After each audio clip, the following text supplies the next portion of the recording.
Topik ini merupakan perdebatan klasik, terutama antara para filsuf muslim.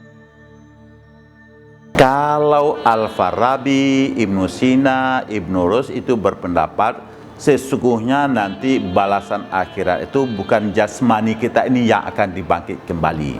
Kehidupan di sana adalah kehidupan spiritual, bukan jasmani kita.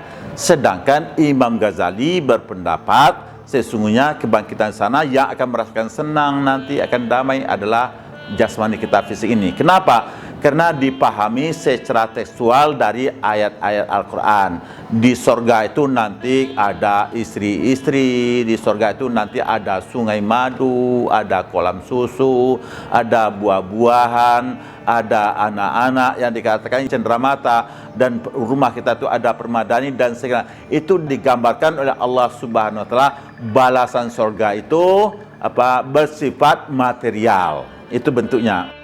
Tetapi kemudian menurut para filsuf itu bukan bersifat material, itu sifatnya adalah kerohanian. Kenapa? Karena nanti kalau kita sudah meninggal, fisik kita ini yang berasal dari tanah dan tulang-tulang kita berasal dari tanah. Kemudian kalau kita dikuburkan, ini hancur kembali menjadi tanah. Apalagi kalau kita meninggal masuk ke dalam laut, kemudian jasa kita ini dimakan oleh ikan, dimakan oleh bermacam-macam binatang lain. Kemudian ikan tadi kita makan lagi, karena itu fisik kita ini sudah didaur ulang kembali. Itu menurut pendapat para filsuf tidak mungkin jasmani kita ini yang akan dibangkitkan oleh Allah. Sebabnya nanti kehidupan di sana itu seperti apa yang pesan oleh Nabi, mala ainun ra'at, suatu yang belum pernah kita lihat oleh mata kita di sini, yang belum pernah didengar oleh telinga kita, dan belum pernah tergores oleh hati kita. Itulah keadaan surga yang tidak bisa dibayangkan. Tetapi kemudian perdebatan ini berlanjut. Kenapa kok ada digambarkan oleh Allah ada istri-istri yang cantik, yang suci, kemudian ada anak-anak? Nah, menurut para filsuf, ya kan, karena persoalan-persoalan surga itu adalah persoalan metafisik yang tidak bisa kita gambarkan sekarang ini. Menurut para filsuf, buat sementara Allah ingin menyatakan pada kita di sana ada surga untuk bisa ditangkap oleh otak kita, dikatakan ada. Karena yang bisa ditangkap oleh otak kita sampai sekarang ini adalah hal-hal yang bersifat material.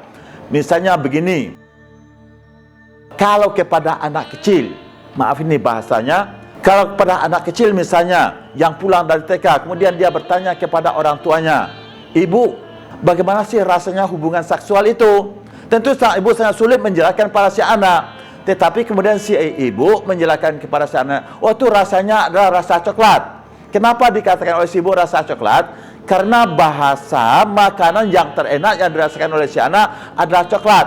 Yang sesungguhnya lebih dari itu, tapi bahasa lebih itu tidak bisa dijelaskan kepada si anak. Inilah menurut pendapat para filsuf, buat sementara Allah itu kasihan dengan otak kita, karena itu persoalan surga dan neraka itu sementara digambarkan kepada otak kita sebagaimana yang terbayang oleh otak kita yang ada di dunia ini. Bagaimana kenikmatan surga itu nanti dikatakan ada bidadari, ada buah-buahan, ada sungai dan segalanya. Bagaimana neraka itu, tuh api yang bernyala-nyala, kulit kita kalau sudah gosong nanti sembuh kembali, kemudian dibakar lagi, digambarkan seperti itu. Kenapa? Karena kepedihan yang paling dirasakan di dunia ini adalah kalau sekiranya kulit kita terbakar, itu sangat pedih sekali. Akhirnya itu digambarkan buat sementara seperti itu, yang sesungguhnya jauh lebih dari itu yang tidak bisa digambarkan. Dan kebahagiaan surga, kebahagiaan yang tidak bisa dibayangkan oleh otak kita sekarang ini, dia lebih itu, karena itu hanya yang dapat dirasakan oleh kehidupan spiritual kita di sana.